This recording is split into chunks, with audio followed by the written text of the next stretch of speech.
Welcome to my blog. তো এতক্ষণ আমি রেডি হয়ে ভিডিও শ্যুট করার সময় পেয়েছি। আমার বাড়িতে একটা অনুষ্ঠান আছে, আমি বাবার বাড়িতে কালকেই এসেছি। তো ভিডিওটা তোমাদের পার্ট বাই পার্ট দেখাবো, কিসের জন্য কী অনুষ্ঠান। তো ভিডিওটার সাথে থেকো। আচ্ছা, ভিডিওটার এখান থেকে একটা কথা বলে দিই, এটা কিন্তু আগের দিনের ভিডিও। যখন আমি বাড়িতে পৌঁছাই, তারপর আমার হাতে আর সময় ছিল না, দিদিরা সব পুকুর নেমন্তন্ন করতে যাচ্ছিলো, তো আমিও সাথে সাথে চলে গেছিলাম।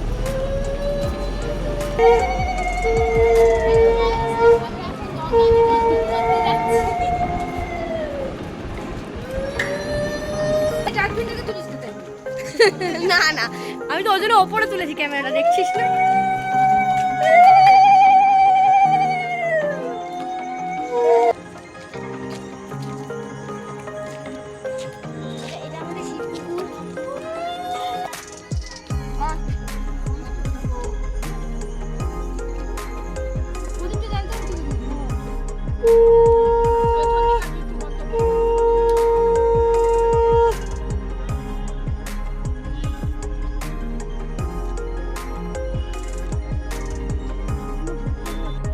তো তোমাদের এবার বলি যে অনুষ্ঠানটা কিসের আর আমার বাড়িতে আসাটাও কিসের জন্য।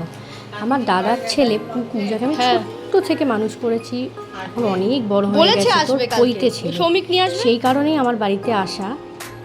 বাকি দিদিরাও এসেছিল, ওরা পরে এসেছিল। তো এই যে আমাদের অশোক জেঠু, যিনি পুরোহিত, তিনি আগের দিন সব কিছু গুছাচ্ছিল, পরের দিন যাতে কোনো ত্রুটি না হয়, কোনো অসুবিধা না হয়। আর যার পইতে, সে তো ভীষণ এক্সাইটেড। ও তো জানেও না জিনিসটা কি, কিন্তু ও প্রচণ্ড এক্সাইটেড যে সবাই মিলে আনন্দ হবে। আর এই যে ইনিও ঘরে এসে বসে পড়েছেন।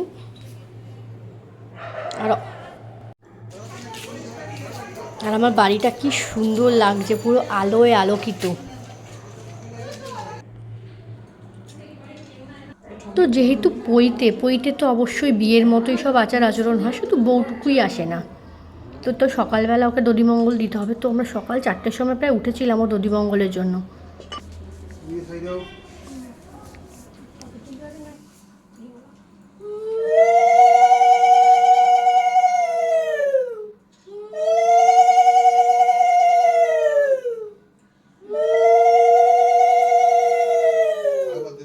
তো তারপর শুয়েছিলাম, প্রায় একটু দেরি হয়ে গেছিলো। উঠে দেখি সব আয়োজন প্রায় সম্পূর্ণ, পুরোহিত মশাই বসে গেছে, সব কিছু আয়োজন করছে। আর এখানে বাড়ির আমার সবাই ছিল, পিসি কাকিমারা ছিল, সব হেল্প করছিল।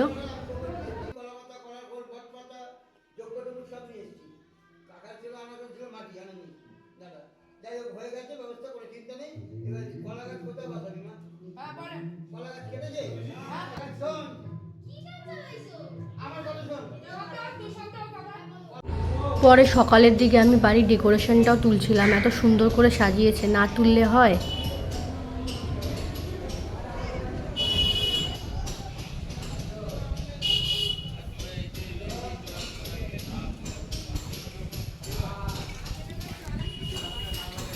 আর এটা আমাদের পাড়া অতি পরিচিত কালী মন্দির, যেখানে চৈত্র মাসে কালী পুজো হয়। আর বাইরের গেটটাও খুব সুন্দর সাজিয়েছে, ওপরে বেশ উপনয়ন বলে লেখা, বেশ সুন্দর সাজিয়েছে, ডেকোরেশন করেছে। বাড়িতে অনুষ্ঠান হলে এরকম একটা সুন্দর ডেকোরেশন না হলে ভালো লাগে?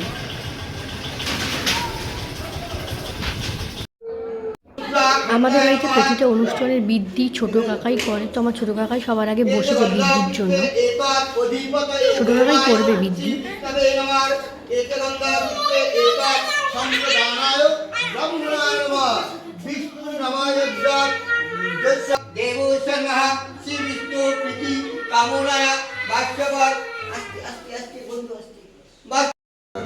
তারপরে জানার পইতে ওনার যা কাজ, উনিও এসে বসেছেন। পুরো মনে হচ্ছে ছোট্ট একটা বর বসেছে। এত ভাল লাগছিল ওকে দেখে, আর এত ভালো লাগছিল যে কত বড় হয়ে গেল। কোন ছোট্টবেলা থেকে ওকে দেখেছি, ছোট থেকে নিয়েছি, আর এখন কত বড় হয়ে গেছে, পইতে হচ্ছে।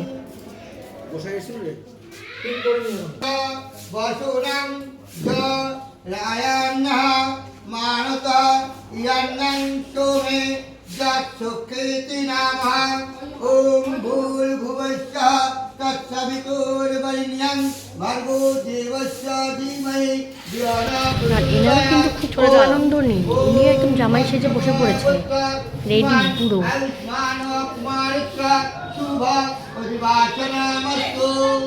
তো এখানে পৈতেরই কিছু নিয়ম কাজ হচ্ছিল।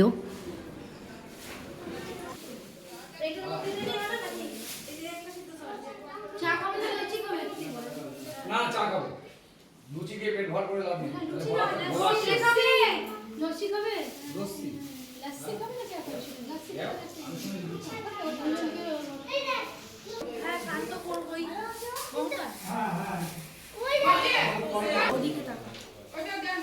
এই যে এখানে টাকা, এইখানে এখানে টাকা, এই মাঝখানেরটাই টাকা।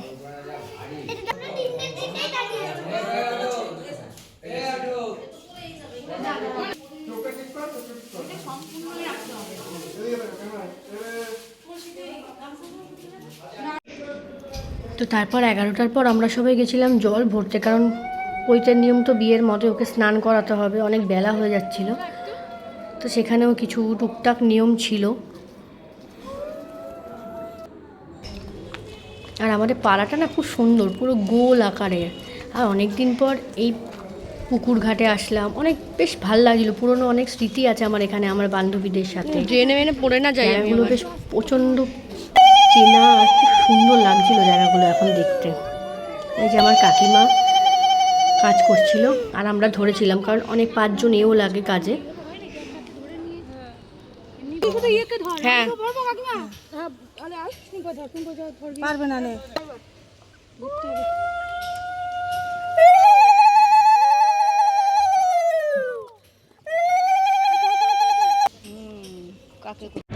পৈতের নিয়মগুলো প্রচণ্ড টাফ, কিন্তু ও প্রত্যেকটা নিয়ম প্রচণ্ড ধৈর্য সহকারে পালন করেছে, প্রত্যেকটা নিয়ম করেছে ও।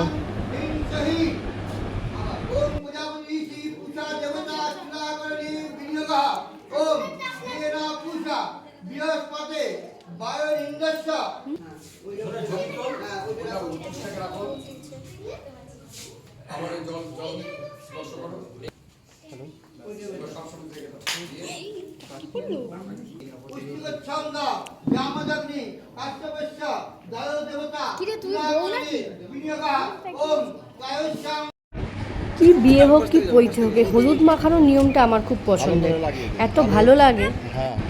কুকুর কত আমাদের আদরের, কত ছোট সবার থেকে, ওকে আমরা যত পেরেছি ইচ্ছা করে করে গায়ে মুখে হলুদ মাখিয়েছি।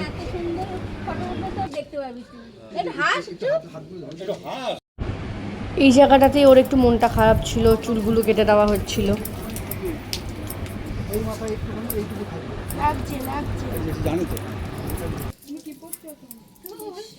সব চুল জানলে হবে না, এক একটা বাড়ির এক একটা নিয়ম।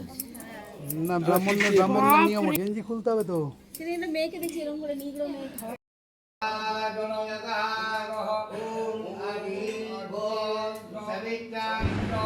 আচার্য গুরুর নিয়মের পর ছিল ভিক্ষার নিয়ম। আমরা অধীর আগ্রহে বসেছিলাম ভিক্ষা দেবো বলে।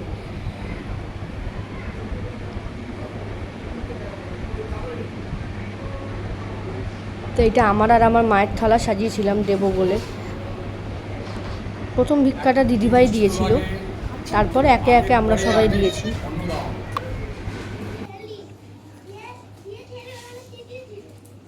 বাদ বাকিটা তুমি একবারে হ্যাঁ নামিয়ে দাও, নামিয়ে দাও।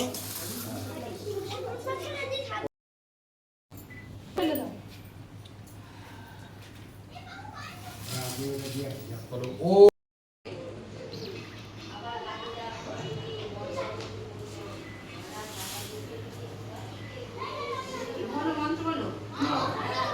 ভিক্ষা চেয়েছেন, এবার আপনি ভিক্ষা দিচ্ছেন তো, গ্রহণের পরে বলবেন।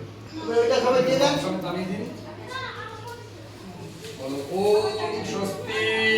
আচ্ছা এবার শোনো, একটা গামলা নিয়ে এসো আগে, একটা গামলা নিয়ে এসো, ওগুলো রাখবে কিসে? ঘরে রাখতে হবে। ঠিক আছে ঠিক আছে, আমি ধরে গেছি, দাও কমপ্লিট, আমি ধরে রেখেছি। তুই সর, তুই বলো, তাড়াতাড়ি করিস না। আবার বলো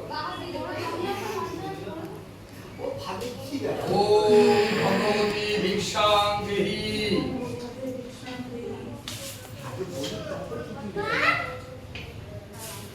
খাওয়া খেতে হয়ে গেছে। আর ওম স্বস্তি। ওম স্বস্তি। এরপর কে আছে? 5 নম্বর। আর কে আছে এরপর? 5 নম্বর। 5 নম্বর 6 নম্বর ওম ভগবতী ভিক্ষাং দেহি। ওম ভগবতী ভিক্ষাং দেহি।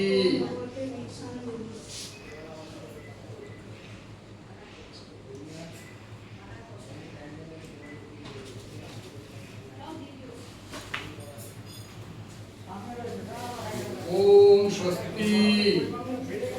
আর কেউ দেবে? কে আছে? এখন না, এখন না, এখন না। পরে ওটা দেরি আছে, আমি ধরে আছি। বলো ওম ভগবতী ভিক্ষাং দেহি। ওকে সাপোর্ট দিন, আমি করতে পারছি না। শিখবে না। বলো ওম স্বস্তি। আর কেউ আছে?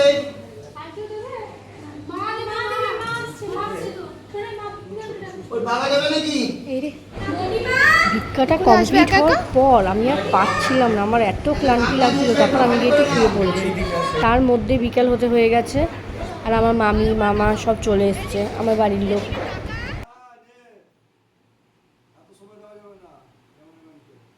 হয়ে গেছে।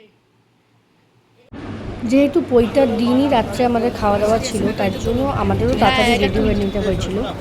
আর এখানে সব তো পাঠিয়ে স্টল দেবো। বসেছিল আমাদের বাড়ির সামনে, হ্যাঁ, রাস্তাটাকে একটু অল্প করে প্যান্ডেল করা হয়েছিল। ওই যে আমাদের বর বেশে দণ্ডি ভাসিয়ে চলে এই যে এসেছে, বর চলে এসছে। আর সাথে ভিক্ষা বাবাও ছিল।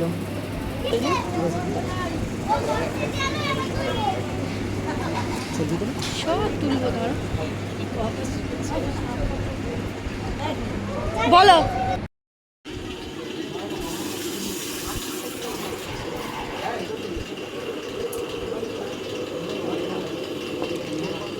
ভিডিওটা ছাড়বো, দেখবি? হ্যাঁ হ্যাঁ, চাদরটা যখন তুলেছিল।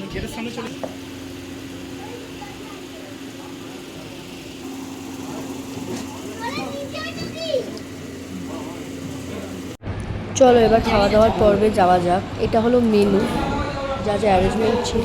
আমি একটু তাড়াতাড়ি চেয়ে নিয়েছিলাম, কারণ আমার শরীর প্রচণ্ড ক্লান্ত ছিল, আমার একদম ভাল লাগছিল না।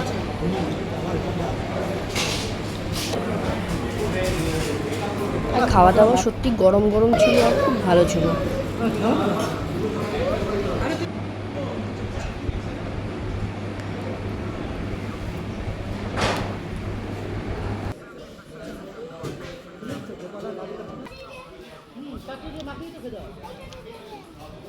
সারাদিনের পরিশ্রম আনন্দ সব মিলিয়ে ঝুলিয়ে আজকে ভিডিওটা এখানেই শেষ করছি। ভিডিওটা কেমন লাগলো সবাই জানিও। সবাই খুব ভালো থেকো, সুস্থ থেকো, টাটা।